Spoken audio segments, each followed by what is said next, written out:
Going to McDonald's for a salad is like going to a prostitute for a hug.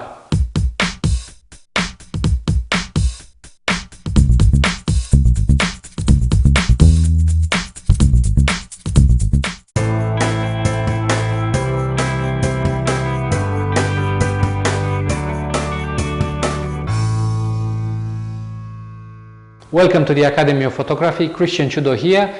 Today I'm going to review the 100 to 400 millimeters lens F4.5-5.6 L series Mark II. I'm going to do a few tests, I'm going to play with the lens, and I'm going to come back for a few conclusions. The Canon 100 to 400 millimeters Mark II with image stabilizer is replacing the previous Mark I with roughly the same specifications, but this is an upgrade to the 15-year-old and unchanged telephoto piece of glass. It took 15 years to Canon to come up with a new upgraded version, very useful for long distance shooting, sports, or maybe for a paparazzi, which has a price point around 2,200 American dollars. Let's go through some specifications. The focal length is 100 to 400 millimeters for a full frame sensor camera. The 400 millimeters focal length allows you to shoot from a significant distance without being spotted. Hence, this is a good lens for a wildlife photography and also for a paparazzi sitting in the bush for the celebrity victim to come.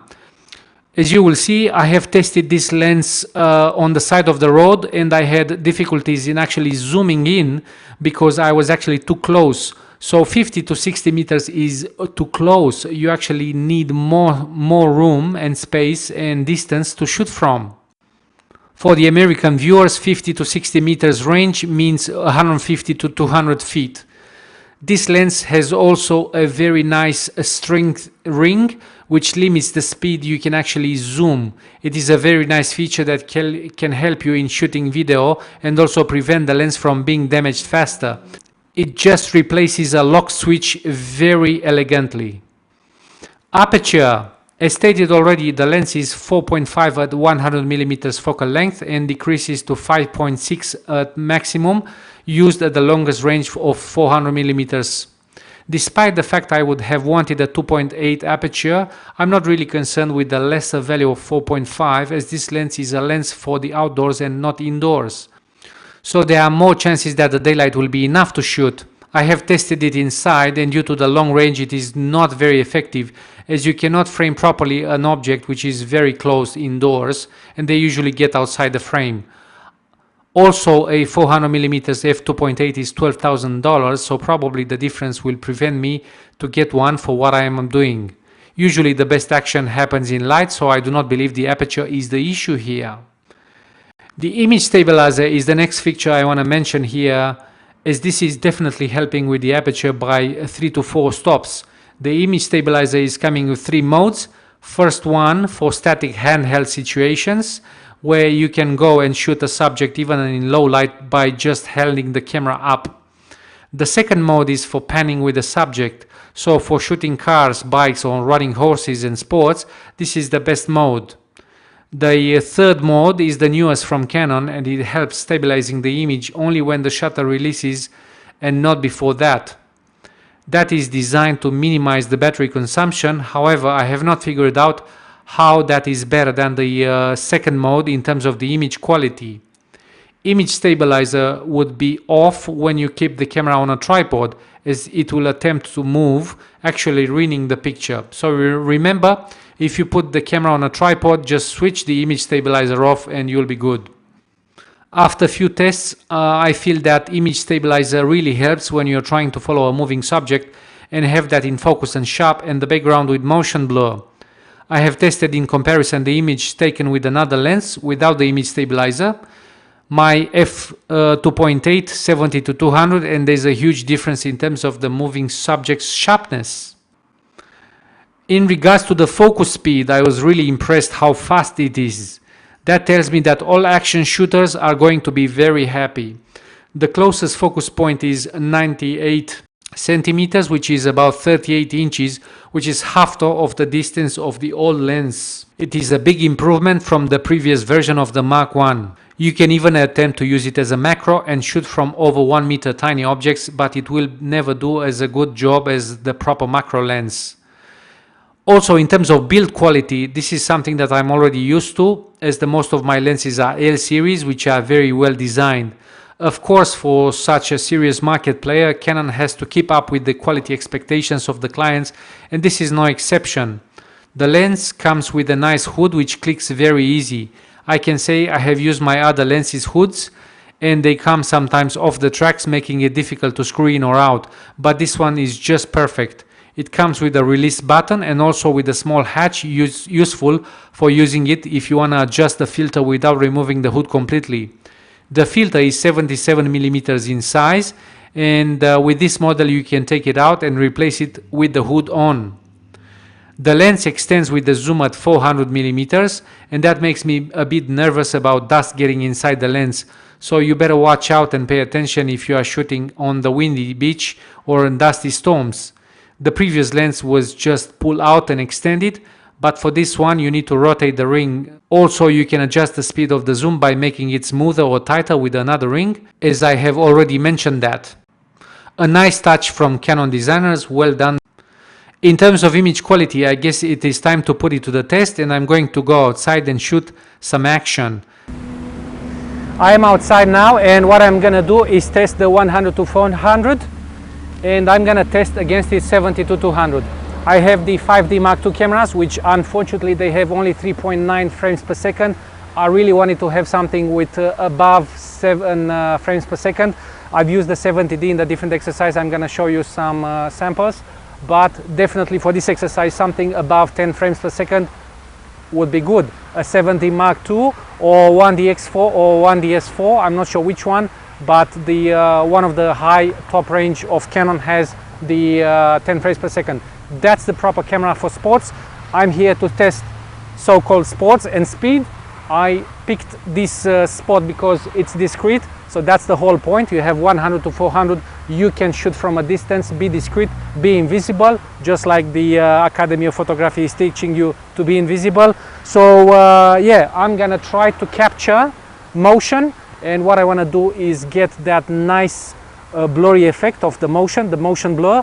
However, the even the car or the biker or a bicycle rider, I want to capture them completely sharp. So what I'm gonna do today, I'm going to try to test my camera. I'm gonna set it up with the minimum resolution, because I need to be able to shoot constantly. So I'm gonna switch my F4 drive AI servo and multiple shots, so I need to be able to do this. Obviously this is very slow in comparison even with the 70D, which does 7 frames per second, but because I wanted to use a full frame camera, that's what I've got today. Anyway, same thing for this servo, so autofocus in servo mode and multiple shots. ISO, I'm gonna leave it on automatic because I don't want to bother, and what I want to do is test the speed, shutter speed. I will try just to freeze the action of 500, and the 500 should not have as much blur as 125. Now, because this has image stabilization, it should allow me to go on a reasonably slow shutter speed. So I've heard other people using 1/90th of a second, which I don't really trust. 1/60th, 1/90, whatever it's below 1/100th of a second, I am not really sure, but because I have image stabilizer, I'm gonna test it to see if I get the sharp shots that I'm intending to. Anyway, I'm gonna put it to the test and we'll see what we get. I have chosen this spot. Nobody's gonna see me because they are already driving or whatever they're riding. I'm not gonna be seen. I am invisible, and pay attention to that. You don't want to show up in public with this because people get intimidated. Now we're gonna wait, just like a paparazzi, to get some shots. I don't think I'm gonna get a celebrity today. A bicycle rider moves too slow for what I want to do today, so I'm waiting for bikers. There we go, a bunch of bike riders coming, so we should get some good shots.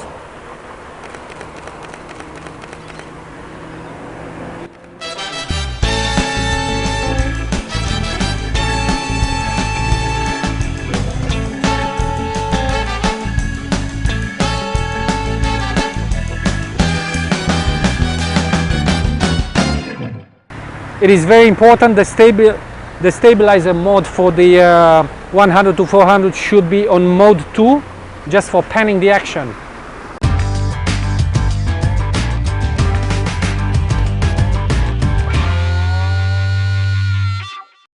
After playing a little bit with this lens, I'm really inclined to swap my 70-200 to 200 with this one, because this monster is way more useful from a distance.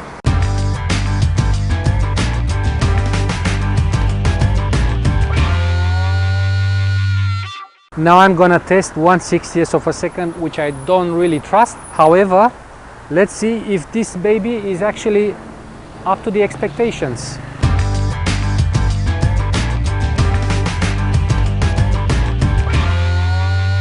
This image is taken with a shutter speed of 500th of a second, which is enough to freeze the action. So I was panning with the car, and the car was having probably 60 kilometers per hour, which is 40 miles per hour in American terms. And this shutter speed would be enough to freeze both the car and the background.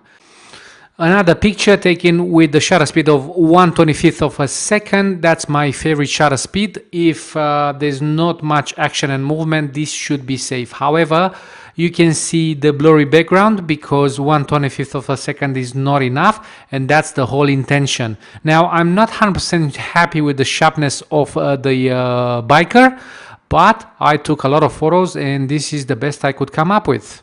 This image is taken with 1/90th of a second. This should be enough to freeze the subject and to have the motion blur. And I'm a bit disappointed because the car is not as sharp as I was expecting, despite the fact this is a good lens and it does have image stabilizer. Maybe it's me, I'm not sure about that.